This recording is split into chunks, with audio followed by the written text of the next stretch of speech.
Greetings and welcome to this edition of Positronic hypersonic. Positronic hypersonic. Positronic hypersonic. I'm Barry P. Cook, and I'm here to give you a breakdown and review of the new film Thunderbolts, which was just released today. So let's get to it. As the movie starts, in Malaysia, Yelena Belova destroys a laboratory on behalf of CI director Valentina Allegra de Fontaine in order to conceal her involvement with the OXE Group's Sentry Superhuman project. De Fontaine faces imminent impeachment for her work with OX Group. She dispatches Belova, John Walker, Ghost, and Taskmaster to a covert OX facility under the pretense of a mission. Once there, the operatives are pitted against one another in a deadly confrontation where Ghost kills Taskmaster before a mysterious man named Bob unexpectedly appears. Upon learning that they were all sent by De Fontaine to be incinerated along with any evidence of her misconduct, they manage to escape from the trap. De Fontaine learns that the group, including Bob, who was presumed dead during the Sentry trials, has survived. When she arrives at the site, Bob creates a diversion by drawing enemy fire towards himself without sustaining injury, allowing Belova, Walker, and Ghost to escape. Bob then ascends into the air before crash landing back at the compound, where he is captured and transported to the former Avengers Tower in New York City, now renamed the Watchtower. Meanwhile, Alexei Shostakov, a.k.a. Yelena's father, a.k.a. Red Guardian, who had overheard details of De Fontaine's plot while working as a freelance chauffeur, rescues Belova, Walker, and Ghost. Inspired by Belova's childhood soccer team's name, Shostakov dubs the group the Thunderbolts.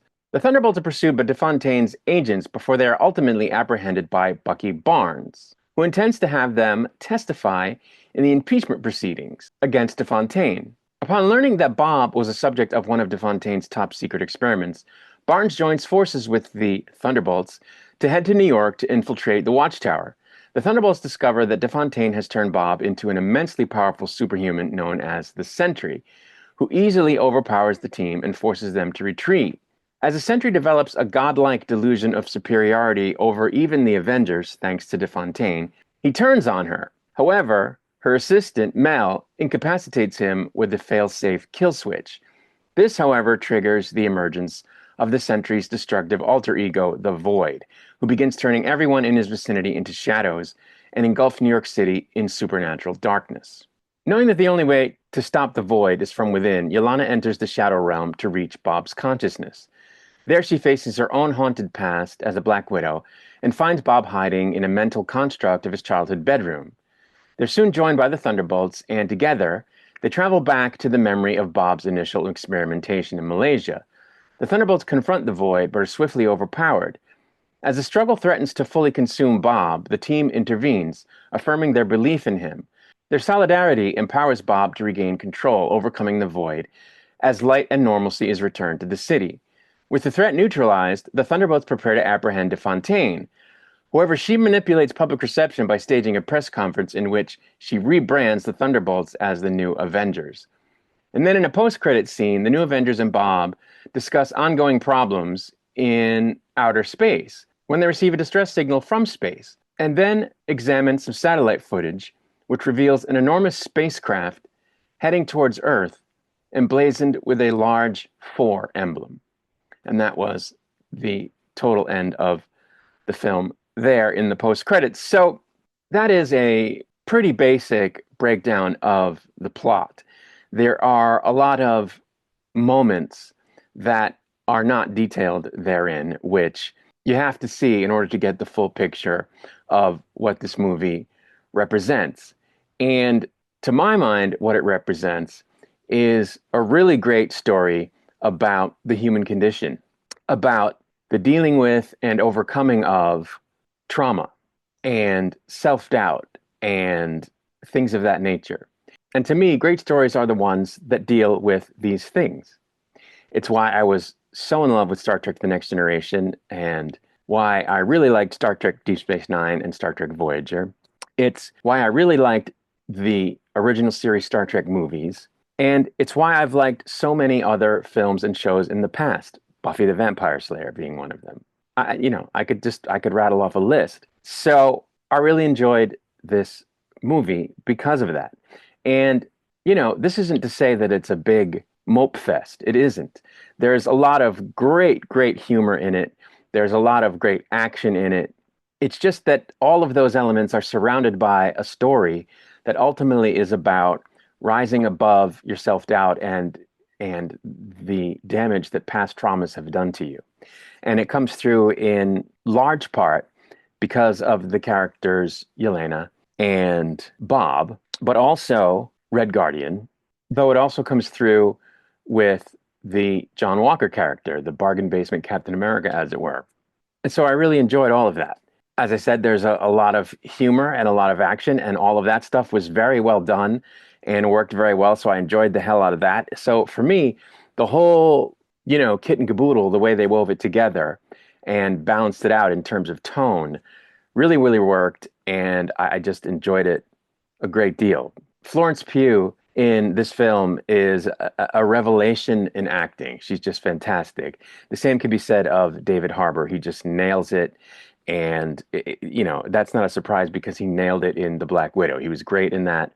And, Florence Pugh was great in that as well. And that's why I knew I was going to love this movie, from having loved those two characters in Black Widow and in the case of Yelena, Hawkeye, and having seen in the trailer that, they were in the same form and doing the same things. I just knew I was going to love it. And I did.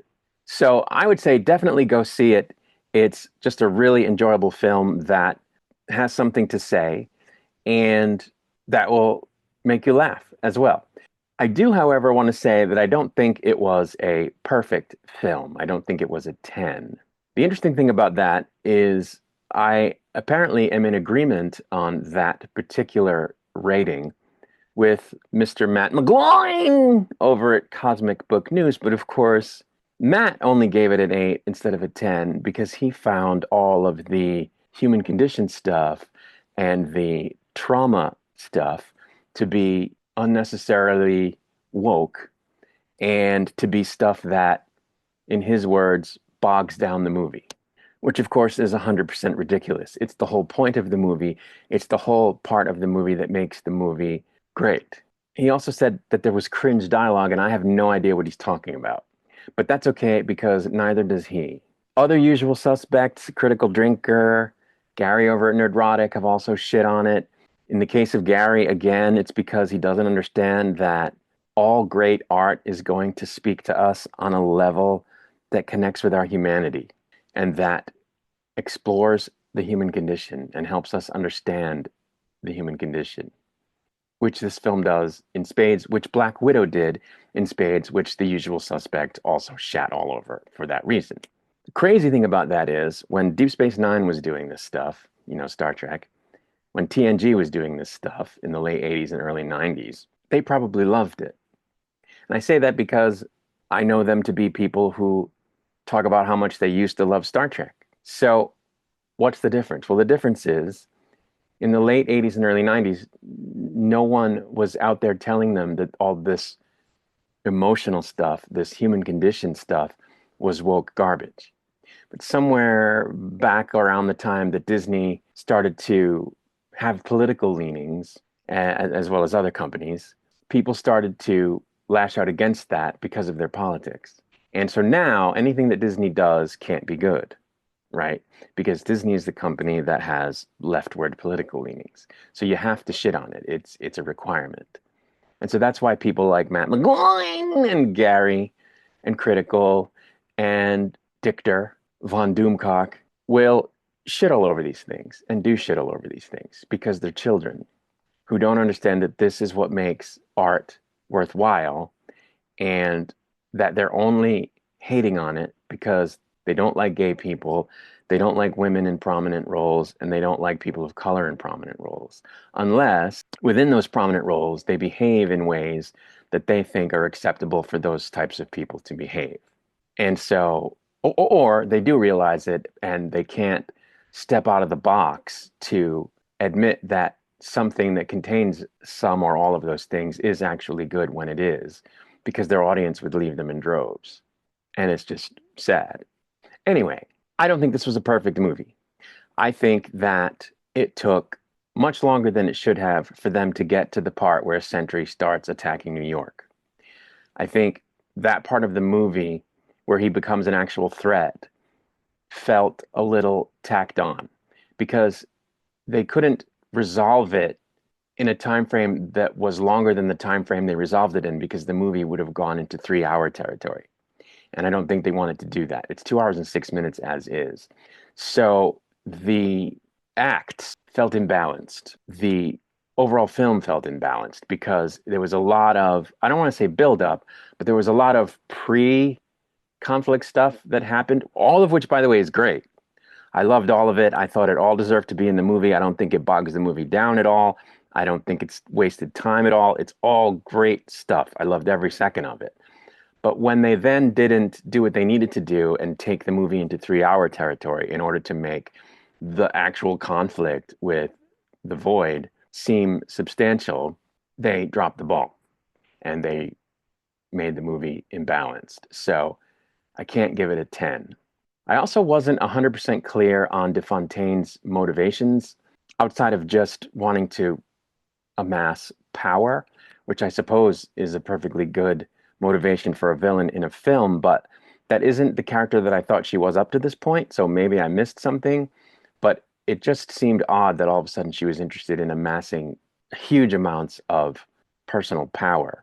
And, you know, to that point, I never realized that she was so deep in the muck with these giant, giant facilities full of, you know, off-book projects. The amount of stuff that she has been doing is depicted as monumental in this. And I didn't know that that's where we were with that character, so it kind of caught me off guard.